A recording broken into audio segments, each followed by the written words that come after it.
What is a blood patch? Let's talk about it. Epidural blood patches are treatments for spinal CSF leaks. They're not generally used to treat cranial CSF leaks. They're typically just used to treat spinal CSF leaks.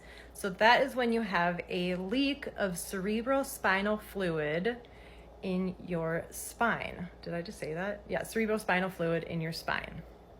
You can get spontaneous leaks of your cerebrospinal fluid, or if you get like a spinal tap or a lumbar puncture for whatever reason. Like last week I had a pain pump trial, so they had to thread a catheter, a really small little catheter. They thread it from my lumbar spine all the way up to my neck, my cervical neck, in my spinal column. And then when they did that and they removed it, it left a little hole in my dura, and then that hole allowed cerebrospinal fluid to leak out. So this can either be spontaneous or it can be caused by like some sort of spinal tap, some sort of puncture into your spinal column. And depending on how well you heal, some people will never experience CSF leaks.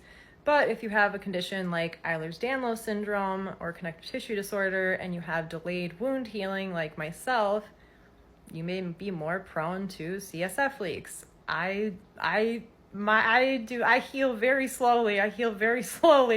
So anytime anyone tries to puncture my dura and gives me, like, anytime I've had any sort of lumbar puncture, I get a CSF leak. I end up with a really gnarly spinal headache. It's just how it goes for me. I can show you a video here of what that ends up looking like. Spinal headaches are incredibly painful. They are, very painful. CSF leaks are super gnarly. They are incredibly gnarly. They're not fun. They're not fun at all.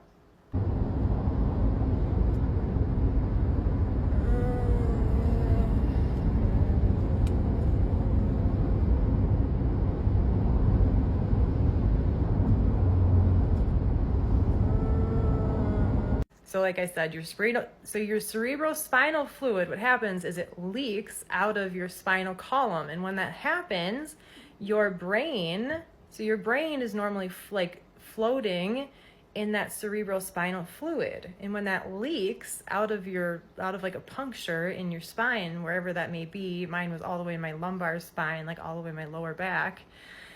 When that leaks out that CSF, that cerebrospinal fluid, then your brain starts to sag in your skull because of gravity, right?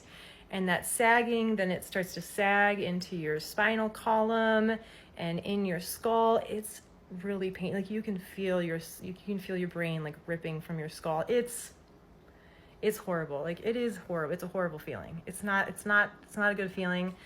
The only thing that helps is to lay flat. You have to lay down. You literally, as soon as you start sitting up like this, you start to feel the gravity pushing, like pulling your brain down, and it's incredibly painful. So the way to treat it is with a blood patch. So what they do is okay.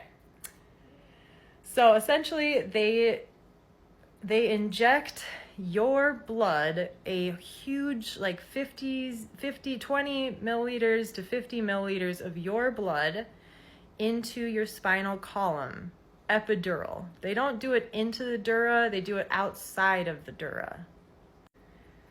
So what they have to do though is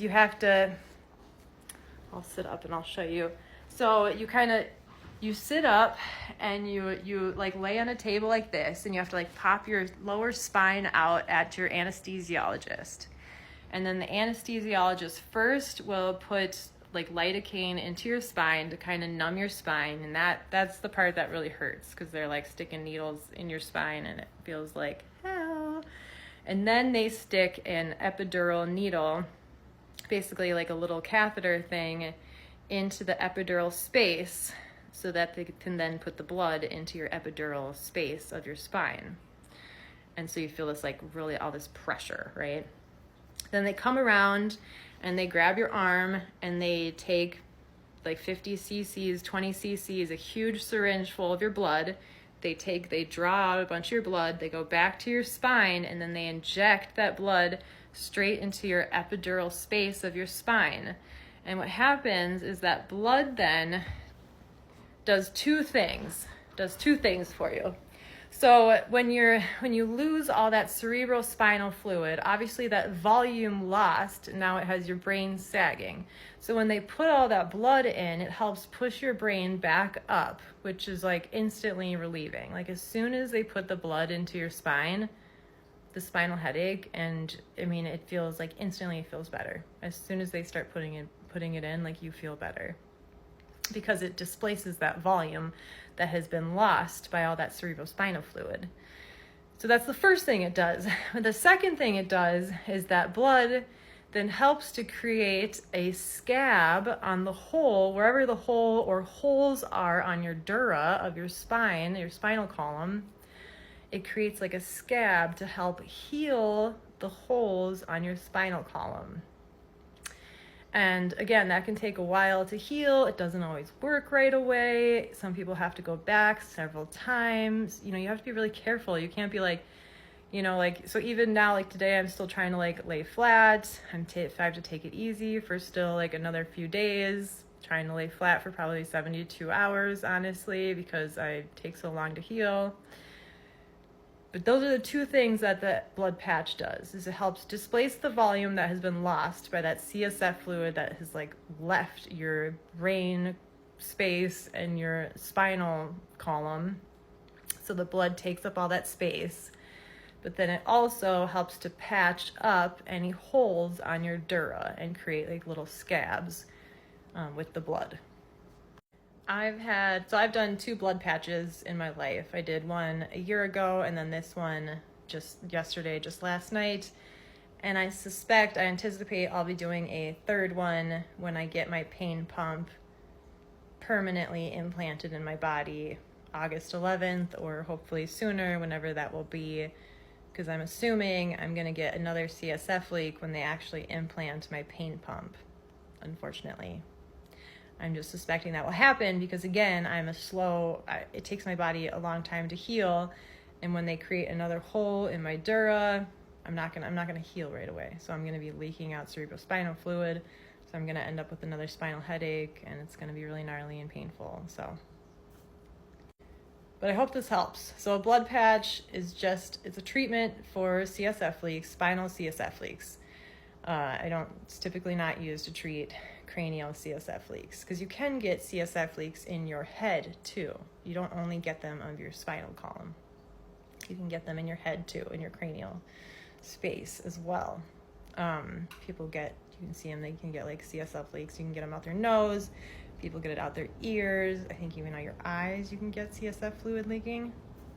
But that's it. That is a blood patch. Let me know what questions you have. I'm gonna be laying here, so I love you all. Bye.